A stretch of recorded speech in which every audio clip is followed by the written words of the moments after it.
চাঁপাইনবাবগঞ্জে আমরা অতীতে জামাতকে ৭৫,০০০ ভোটে হারিয়েছি, এবার ১.৫ লাখ ভোটে হারাতে হবে।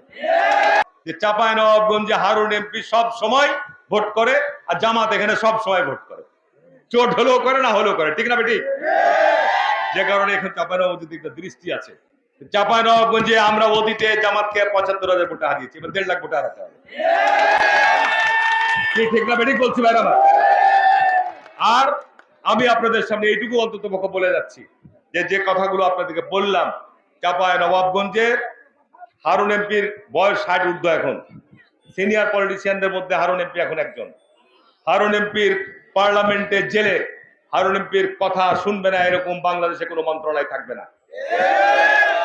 হারুন এমপির কাজ কোনো মন্ত্রণালয় চাঁপাইনবাবগঞ্জে হবে না, এইটি হারুন এমপির জায়গায় হবে না। হতে হবে জনস্বার্থে, জনকল্যাণে রাষ্ট্রের কাজ হতে হবে, ইনশাল্লাহ সেটা আমরা আদায় করব। আর এই শক্তি উপরে আল্লাহ আর নিচে আপনারা, ঠিক আছে?